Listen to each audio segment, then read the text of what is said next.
Okay, so let's talk about if you have trouble maintaining focus on one task. So in this video, I'm going to be expanding on elements that Karen Curry Parker talks about in her original YouTube video, which I will link in the description box down below. And essentially we're talking about ADHD through the lens of human design. So if you are new here, hello, my name is Ebony. I'm a human design reader expert and coach.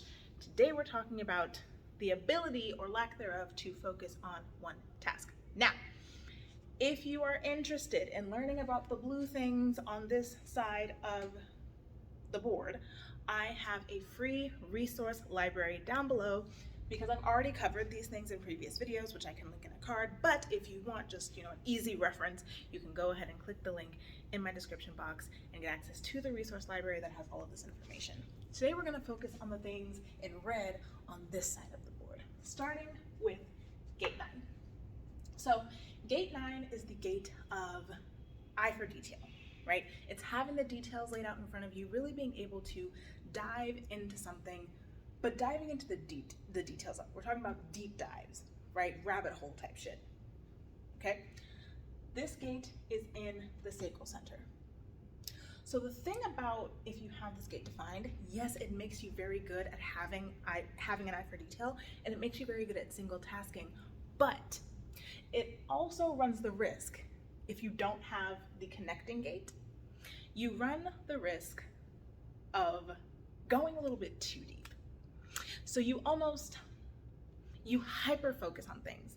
So if someone wants you to pay attention to this specific detail, but you're already hyper focused on another detail, it's going to be very hard to tear your attention away from the detail that you're already focusing on to then, switch your attention to something else. So the gate 9 and gate 52 create a channel. And the reason why these gates create a channel is because they complement each other. Gate 52 is more of like the bird's eye view, right? You're looking at the entire picture. You get to see everything all at once.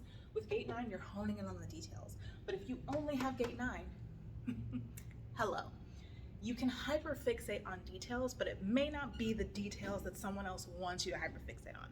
Let's say that, you're in class and your teacher wants you to focus on one specific line of a book, but you're on a different page looking at a completely different, line of text, and you're hyperfixated on that. You are focused on one thing, but you're not focused on the thing that your teacher wants you to be focused on. So now it's like, oh, you have trouble focusing on one task. No, I just focus on the shit I want to focus on. But you don't like that. Anyway, I'm sorry. Clearly I'm triggered by this. But yes, so we're talking about difficulty maintaining focus. We have to talk about gate 9, because even though this is the gate of single tasking, it's the gate of details, it can cause a bit of a hyperfixation. So it's included on the list. Gate 52, again, is in the root center. So this is the center that wants to take action. This is literally the center of taking action, right? So gate 52 really wants to move. Gate 52 is like, let's go, let's get her done, let's do the thing, let's take the action. Why are we waiting? Let's go, right? So we're talking about, maintaining focus. This gate just wants to get this shit done. Like, can we just get a move on? Like, why are we waiting? Especially if you don't have this gate 9, right? Because you're looking at the whole picture and you just want to get the things going, but you're missing those details. You're missing that detail piece. So you're seeing all of these things all at once and you're like, let's do everything. Like, let's just fucking go, right? Again, inability to focus on one task. But that's just how this gate is designed to work. It's designed to see all of the details. It's designed to want to take action on different things in different ways, right? And there is a way to work with this gate. But the thing is, we'll slap a label on it and call it ADHD, and that's just it, right? We don't talk about the different ways that you can utilize your gate 9 or utilize your gate 52, right? We just say that you're neurodivergent and it is what it is, right? But you're only neurodivergent because you're not normal. And really, what is normal anyway? That's what I'm saying, right? People who claim that you're not normal,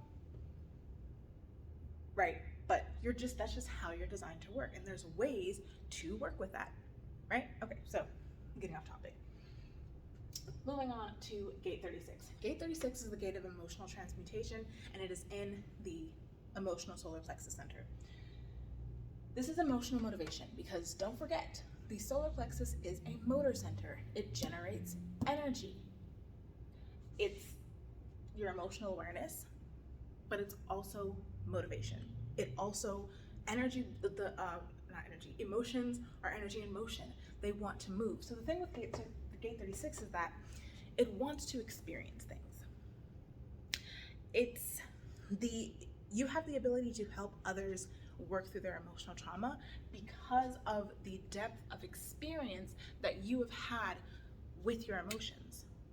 So this gate is always going to be pushing you to experience more, to have more emotional experiences, so that way as you work through them, you gain more knowledge to be able to walk other people through the same process.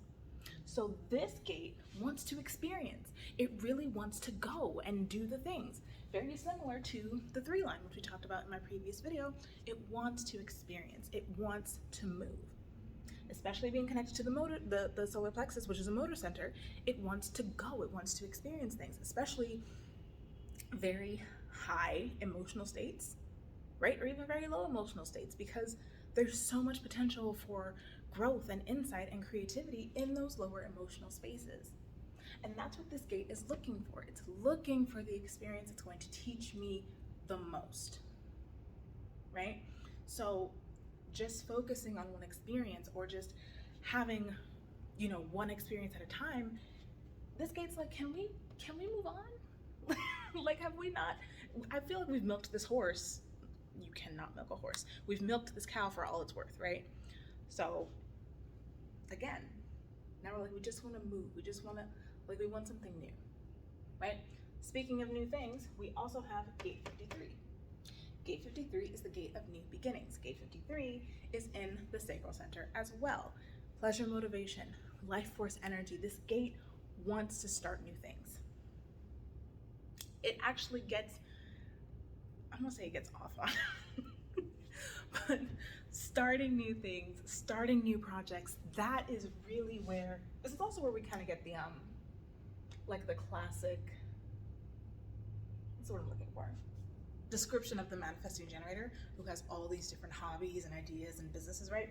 This is where we kind of get that classic manifesting generator description, that we just want to start all the things. Anyone can have this gate defined. Anyone can have consistent access to this gate, whether you're a projector, a manifestor, reflector, whatever. So we all have that possibility of just wanting to start new things, of wanting to move on to a new project, of wanting to move in a different direction. And because the sacral center is where that pleasure and motivation lies, it's where that life force energy is, it's like, let's go right now. Like, why are we waiting, right? So if you'll notice, all of these gates that contribute, according to Karen Curry Parker, that contribute to this inability to focus on one task that we see as a criteria for ADHD, these are all in motor centers. These are all in places where energy is created, where energy wants to move. That's not an accident.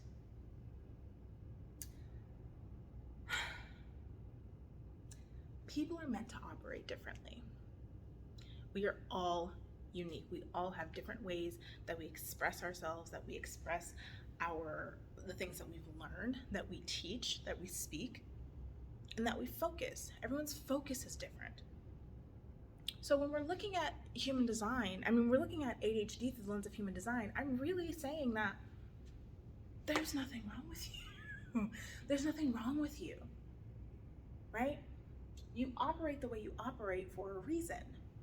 And there are ways to work with these gates if you have them defined, right? Each of these gates has its own superpower. Each of these gates has its rhyme and reason for operating in the way that it does. And it all contributes to the blueprint that is you. So really what I'm trying to do, what I'm trying to accomplish with this series is just show you that there's nothing wrong with you. Right now, living in our society, everybody wants to put a label on things. Well, this is it, right? So I'm getting on a tangent, but essentially there's ways to work with this, right? And that's why I think human design is so powerful, because it shows you the way to work with the things that may be difficult to deal with in certain situations, and shows you the strength. It shows you the gift of it. Yeah, so I will be adding all this information to the resource library either later today or sometime next week, at the beginning of next week. So if you are interested in having all of this information in an easy to read document, go ahead and click the link in my description box to get access to the resource library. I will link the other videos in this series in case you have not seen them, and I'll see you in the next video.